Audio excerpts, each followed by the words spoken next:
Matahari baru beranjak dari peraduan, tetapi Nur Alia sudah sibuk mempersiapkan penelitian lapangan.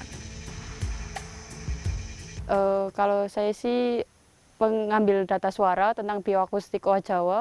Jadi aktivitasnya biasanya tiap hari itu dimulai dari jam 5 atau kalau yang lokasi pengamatannya jauh biasanya jam 5, tapi lokasi yang pengamatannya agak dekat dengan base campnya biasanya setengah 6. Jadi kita datang ke Habitat Owa, nentuin biasanya hari pertama atau kedua pengamatan itu kita cari lokasi di mana untuk mendengarkan suara oanya. Nanti kemudian kalau sudah dapat titiknya, spotnya, kemudian kita stay aja di situ dari pagi, dari jam setengah 6 sampai jam 12 untuk ngerekam suara owa. Yang utama itu ngerekam suara owa.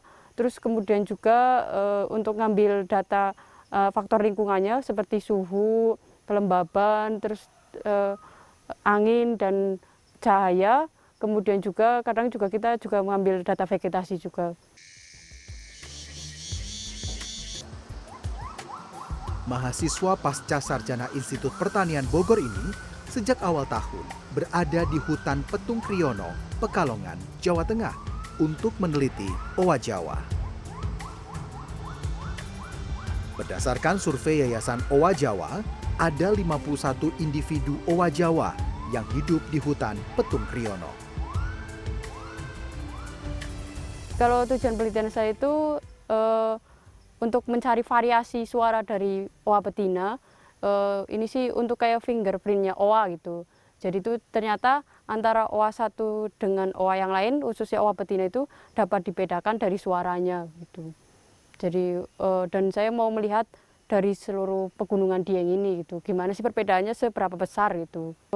Waktu kemarin-kemarin sih kendalanya pertama cuaca, dan juga kadang juga kan kita merekam suara itu harus tidak boleh jauh, harus jauh dari sungai, jauh dari motor, tapi kadang-kadang di lokasi yang dekat suara owa itu malah dekat sungai gitu. Jadi datanya itu malah kurang bagus gitu.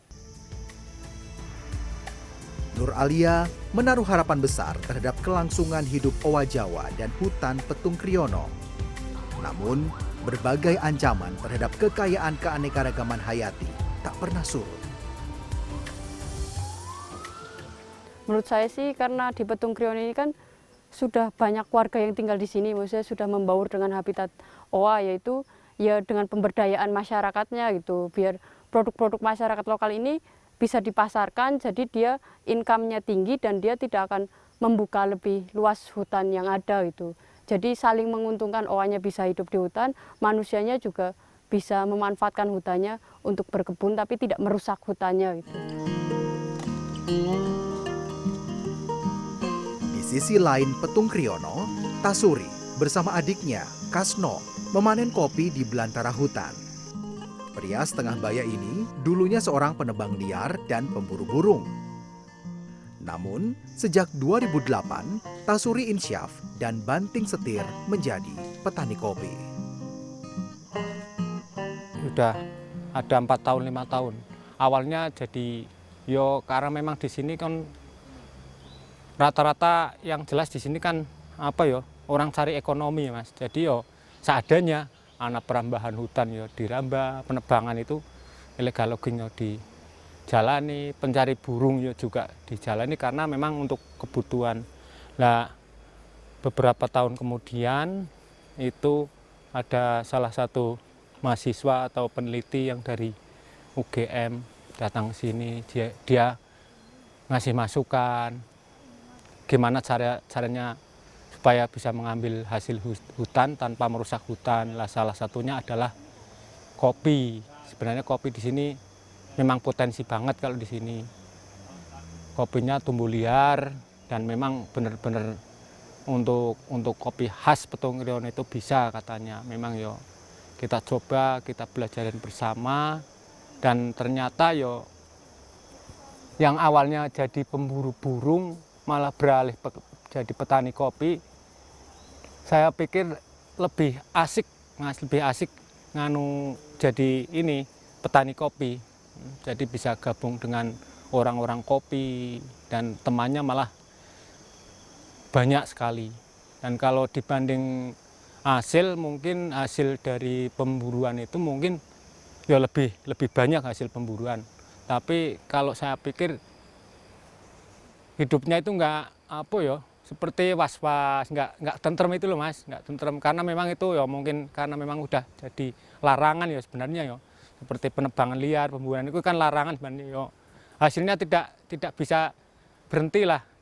Jadi kalau dapat 1 hari 500.000 ya paling 2 hari habis, 3 hari habis seperti itu. Dibanding sekarang ya mungkin ya ada perubahan lah, lebih enak sekarang daripada zaman dulu.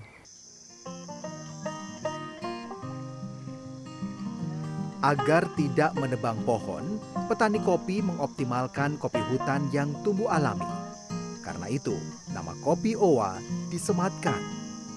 Kopi yang menjadi komoditas penyelamat Owa. Kalau Owa kopi, sebenarnya kopi itu kopi kan kopi yang di hutan itu sebenarnya kan rumahnya Owa Mas, habitatnya Owa.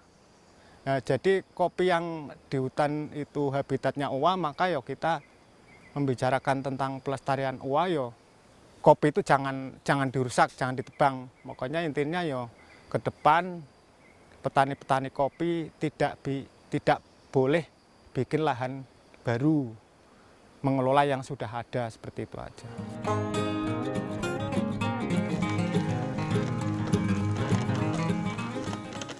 Usaha pengolahan kopi melibatkan semua anggota keluarga, termasuk Kunapa, istri Tasuri yang juga sibuk mengolah kopi Owa. Ngolah kopi pertama lihi dan griya.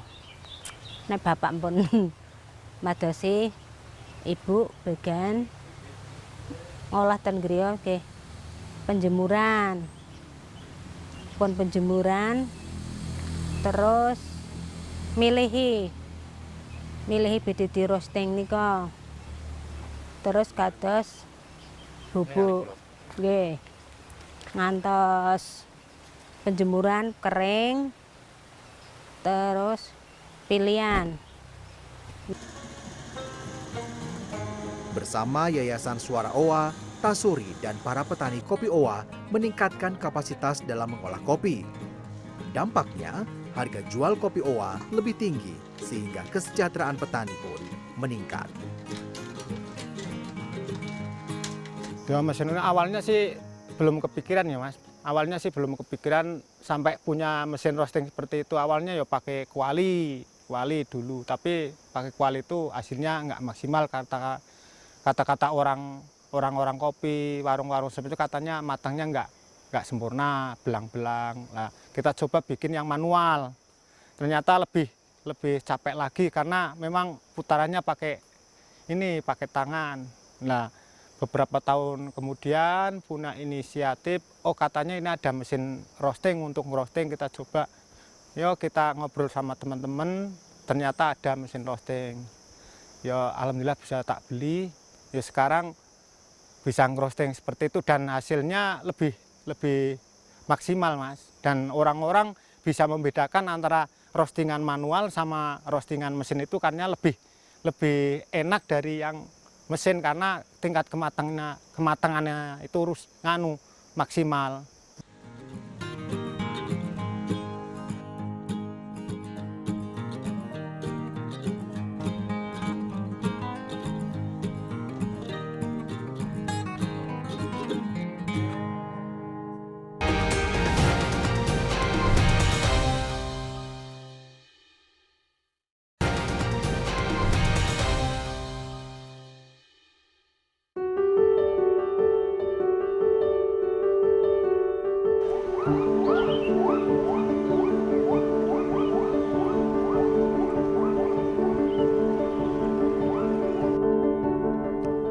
Owa Jawa yang bernama latin Hylobates moloch adalah primata endemik yang hanya hidup di Jawa.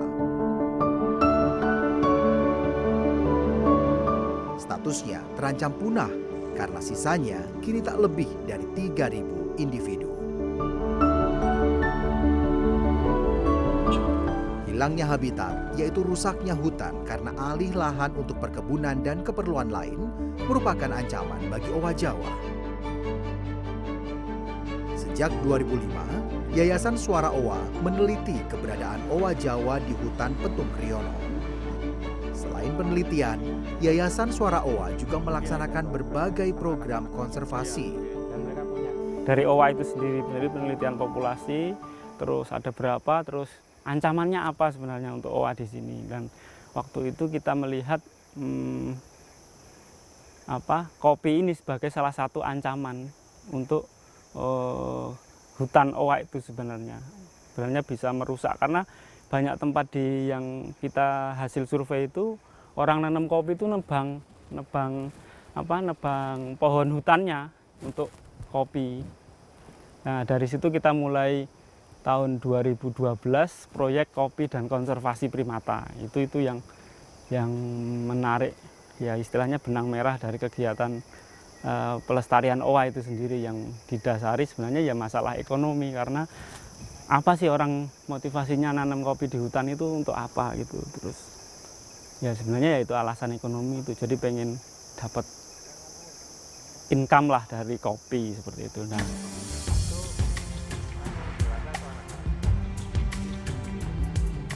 Owa berperan sangat penting dalam menjaga keberlangsungan hutan. Dari aneka buah yang dimakannya, owa menyebarkan biji dan menjaga hutan terus lestari. Program kopi untuk konservasi menuai hasilnya. Warga desa yang sebelumnya menjadi pembalak dan pemburu liar pun beralih menjadi petani kopi.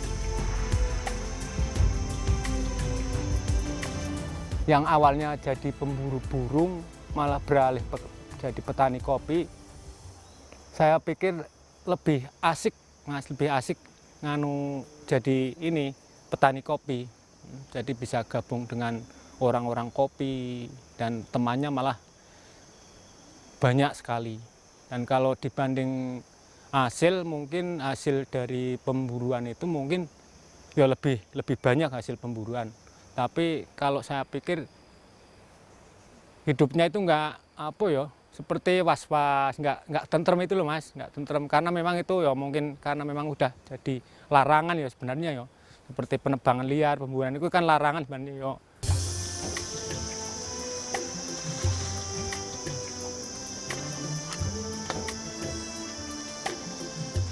Penjualan kopi owa pun menembus pasar mancanegara, salah satunya Singapura.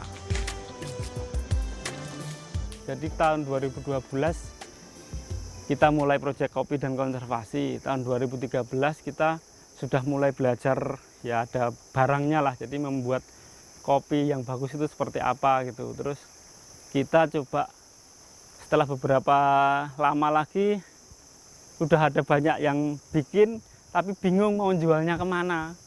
Kita coba tawarkan bagaimana kalau ini dijual di Singapura, karena ya kita melihat marketnya memang ada di sana gitu, karena orang udah ya edukasi, udah paham lah tentang kopi shade ground itu, kopi biodiversity, kopi konservasi. Saya pikir di sana lebih pas daripada yang di sini gitu. Akhirnya kita coba tawarkan ini ke Singapura, bagaimana kalau kita jual di sana gitu. Terus mereka setuju. Nah, akhirnya kita beberapa ini menyiapkan produk ya dalam bentuk green bean, kita kirim ke Singapura.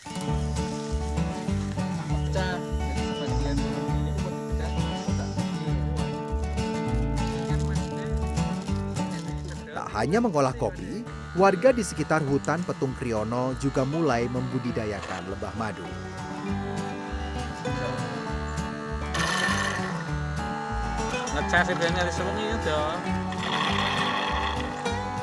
Perburuan madu ini merusak sarang. Ketika lebah trigona ini kan, atau lebah tanpa sengat, lebah kelanceng ini, dia bersarang di dalam pohon. Akhirnya untuk membuka sarang itu harus dibongkar, dibobok kalau orang sini. Jadi sarangnya dibuang, malah koloninya itu kemudian musnah, mati. Jadi ini nggak lestari kalau kita pertahankan dengan model seperti ini, dengan model yang merusak sarang. Akhirnya kita, ini harus dibudidaya, harus dengan metode koloni ini dipindahkan ke dalam kota, kemudian dipelihara. Dengan dipelihara, madu itu bisa dipanen terus-menerus.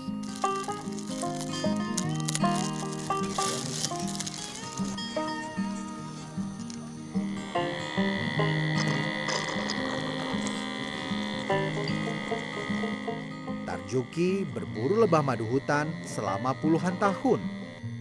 Namun kini ia beralih menjadi pembudidaya lebah. Selain tidak berisiko, secara ekonomi lebah lebih menguntungkan. Kula waone nggih mboten saged ternak saderenge Mas Kaspok mriki. Kula dereng saged berhubung Mas Kaspok mriki marai kula carane ternak ya kula nembe niki mulai ternak. Berarti tahun 2015 kata sih. Kula waone buru tenutan ngucalinten wit-wit kayu niku. Waune kan dereng ngertos nek kula niku nek lanceng niku saged dibudidayakan. Nah resikone kadang ya mboten nemu, mboten manggihi ten ngalas. Kadang ya niku cok mboten isi atus niku ten ngalas niku mboten mesti isi terus. Alhamdulillah saniki pun sing klanceng taman niku pun 25 kotak. Kalau yang kecil yang ini berarti 30. Perburuan madu hutan bisa mengancam keanekaragaman hayati hutan, sebab populasi lebah sebagai serangga penyerbuk terus menurun. Ya, lebah ini kan sebenarnya bisa disebut sebagai spesies kunci. Kelompok spesies kunci, kelompok yang punya peran yang sangat vital bagi hutan, terutama kaitannya dengan polinator atau penyerbukan dari bunga-bunga yang ada di dalam hutan. Ketika lebah populasinya masih terjaga, peran polinasinya bagi hutan itu juga terjaga, regenerasi hutan akan terus terjaga.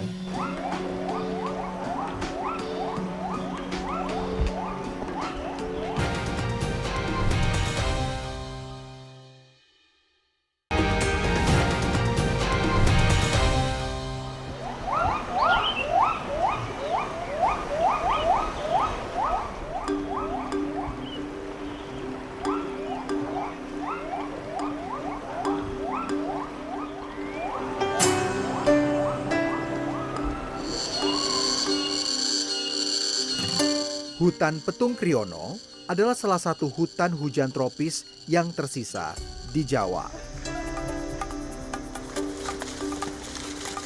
Pengelolaan hutan Petung Kriono di bawah Perum Perhutani KPH Pekalongan Timur. Hutan Petung Kriono ini kan terdiri dari beberapa macam flora ya.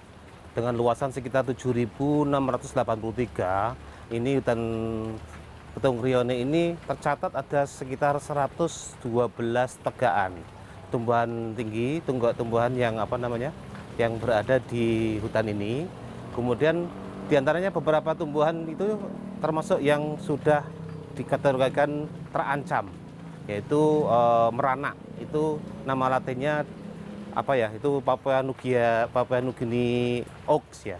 Itu termasuk yang terancam. Termasuk di dalamnya adalah ada Sorea javanica yang terancam. Selain tumbuhan tinggi juga ada tumbuhan-tumbuhan bawah yang itu jadi salah satu pakan ternak juga, pakan satwa maupun plat musuh yang ada. Tercatat ada 48 tumbuhan bawah, 15 diantaranya termasuk tanaman obat. Tahun 2006 lah pertama kali sampai di Petung ini. Waktu itu kita mulai survei sebaran dan populasi owa Jawa di Jawa Tengah. Nah, itu titik mula kita masuk ke Petung Kriono ini. Dari penelitian itu kita tahu dari seluruh sebaran owa yang ada di Jawa Tengah ini, di sini yang paling tinggi densitinya, kerapatan populasinya. Jadi kita menyebut hutan Petung ini masuk dalam, kalau di sebaran owa Jawa ini Pegunungan Dieng. Jadi ada 2 hutan besar yang di Jawa Tengah ini yang jadi habitat owa. Satunya di Gunung Slamet dan Pegunungan Dieng. Nah, ini yang sebenarnya di Dieng sendiri sudah terkotak-kotak lah, terfragmentasi hutannya itu. Dan hutan Petung khususnya yang di wilayah Soko Kembang, terus ya mulanya dari Kayu Puring lah, ini yang merepresentasikan hutan dataran rendah di Jawa. Karena yang lain sudah pegunungan dan sudah hilang.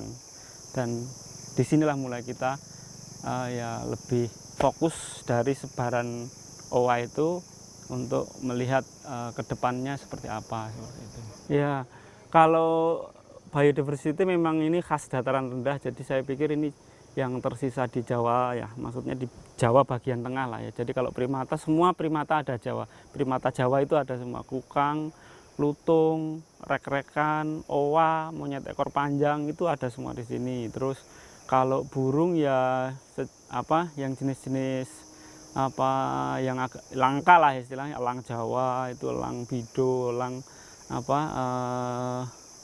elang brontok itu masih ada, rangkong juga ada. Terus jenis-jenis yang endemik Jawa seperti burung raja udang kalung biru ada. Terus jenis-jenis yang di semak-semak itu pita itu masih ada. Dan ya di tempat lain sudah nggak ada karena memang itu khas hutan dataran rendah gitu. Jadi ya di Jawa sudah hilang, tapi di sini masih bisa itu dijumpai semua yang spesies-spesies yang asli di dataran rendah itu. Secara rutin, petugas perhutani melakukan pendataan keanekaragaman hayati. Selain itu, para petugas juga mencatat debit air dan laju sedimentasi di sungai-sungai yang mengalir di hutan Petung Kriono. Karena perhutani kan ada 3 hal ya yang kita kelola produksi, kelola sosial, dan kelola ekologi. Untuk kelola ekologi kita melaksanakan beberapa survei biodiversity, itu yang setiap saat kita lakukan, tiap tahun kita lakukan. Itu mengetahui jumlah populasi yang ada, populasi hewan yang ada. Kemudian kita juga melakukan survei mengenai debit air, pemantauan debit air, pemantauan curah hujan, dan pemantauan erosi yang ada di lapangan. Itu yang rutin kita lakukan setiap saat. Ya, tadi di awal saya sebutkan bahwa fungsi perhutani itu ada kelola sosial. Ya, kelola sosial itu adalah melakukan pemberdayaan kepada masyarakat. Dan tentunya dengan pemberdayaan sosial ini kita menggandeng tadi LSM tadi, menyadarkan bahwasanya nggak ada hewan-hewan tertentu tidak boleh diburu. Ya, mungkin ada kijang, ada bajing dan lain-lainnya nggak boleh kita buru. Yang itu perlu ada rantai makanan yang harus terjadi di dalam hutan ini. Dan alhamdulillah peran dari LSM setempat maupun LSM yang luar, termasuk pemerintah dalam hal penyadaran masyarakat cukup bagus. Respon masyarakat juga bagus. Terbukti mereka juga sadar lingkungan dan sering membantu kita apabila ada pemburu-pemburu dari luar yang datang di sini. Di antaranya yang sering kita ingatkan juga bersama-sama dengan masyarakat maupun LSM dan BKSDA memasang larangan-larangan, papan informasi larangan berburu, papan informasi lain yang berkaitan dengan kelestarian hutan di Petung Kriono. Pandemi COVID-19 menghantam segala sendi kehidupan dan berpengaruh juga pada program konservasi owa Jawa di hutan Petung Kriono, Jawa Tengah. Kita juga sudah siap-siap untuk mengirim yang kesekian kalinya untuk ke Singapura ya, kopi Robusta dan Arabica waktu itu. Nah setelah itu sampai sekarang kita berhenti ngirim itu Mas, karena outlet terbesar memang tujuan utama kopi owa ini kita untuk promosi di Singapura Zoo waktu itu kan. Dan itu berhenti karena Singapura sendiri outletnya tutup, sampai sekarang kita belum bisa mengirim lagi. Dari kita kirim pertama, kita launching pertama itu 2017 di Singapura kopi owa itu. Nah, udah sampai 2016, 17, 18, 19, 4 tahun kita sudah kirim, dan itu dana penjualan kita gunakan lagi untuk mendevelop kegiatan setelah yang terkait dengan di sini konservasi owa. Dan ya ini dampaknya sampai sekarang ya beberapa banyak yang tertunda juga karena itu. Karena memang awalnya kita mencoba dari Suara Owa sendiri mencoba ya mengenerate sustainable fund gitu untuk konservasi. Meski diterjang pandemi, kerja keras dan harapan melestarikan owa Jawa dan hutan Petung Kriono tak pernah surut. Hutan ini semakin lama sebenarnya harus makin bagus Mas. Jadi orang-orangnya itu udah tahu mengambil hasil hutan tanpa non kayu masuknya itu lebih banyak sebenarnya petani-petani di hutan yang mau diambil hasilnya itu. Tapi orang-orang di sini kan belum tahu caranya aja sebenarnya. Yo harapan saya ya hutan biar seperti ini, karena memang ini kata orang-orang yang udah tahu, orang-orang sana-sana itu yo salah satunya hutan di Jawa Tengah itu hutan Petung Kriono yang paling bagus. Itu yo memang kalau saya sendiri, orang-orang sini itu yo melihat hutan seperti ini yo biasa-biasa aja. Tapi kalau orang-orang yang nggak pernah ke hutan, nggak tahu hutan, katanya hutan seperti itu katanya luar biasa katanya.